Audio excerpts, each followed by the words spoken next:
Yeah, we're fired up. Still be playing. It's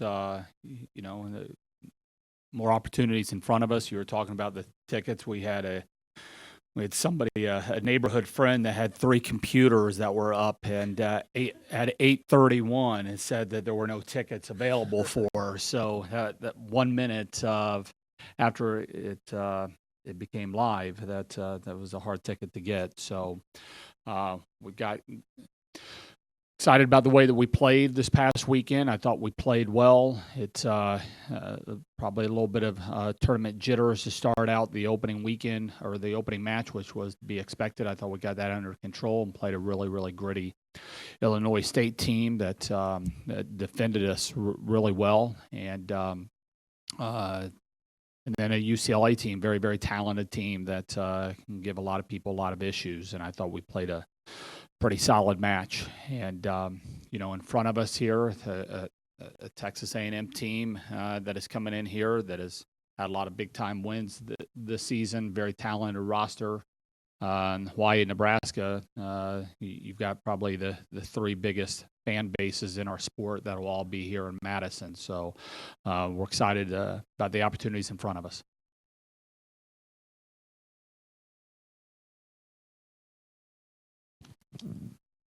You've had a day or so to do your homework. What do you know about Texas A&M that you didn't know last week?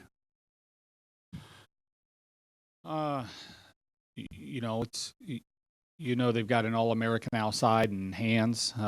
That's her serve is probably the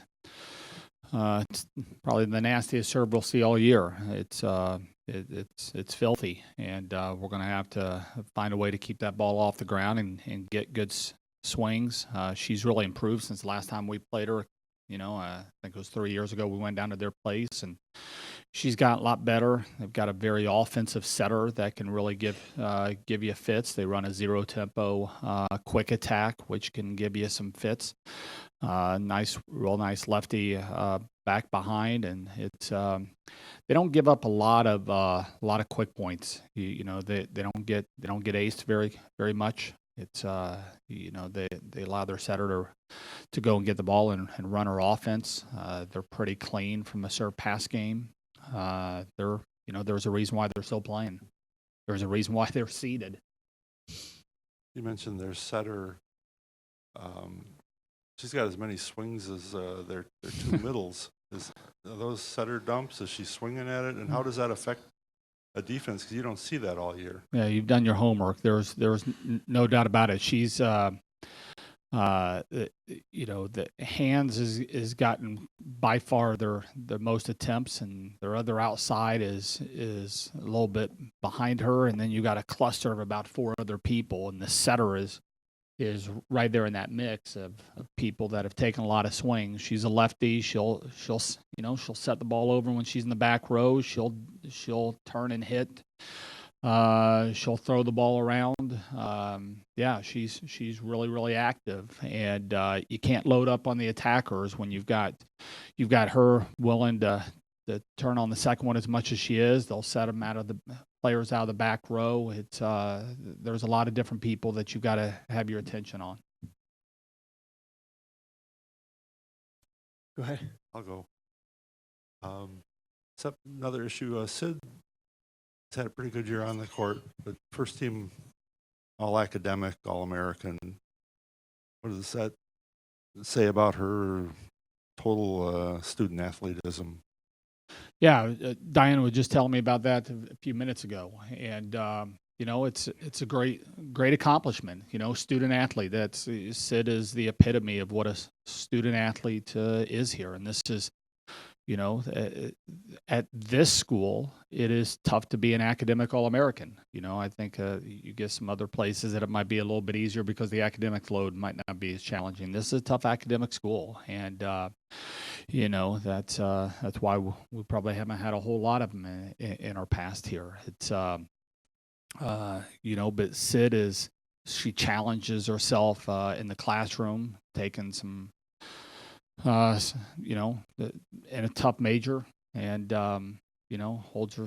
Like I said, she's got high standards for herself, and she achieves every bit as well on the classroom as she does out on the court. Melissa. I know that your team this squad has experience in playing these big games, these big time postseason games.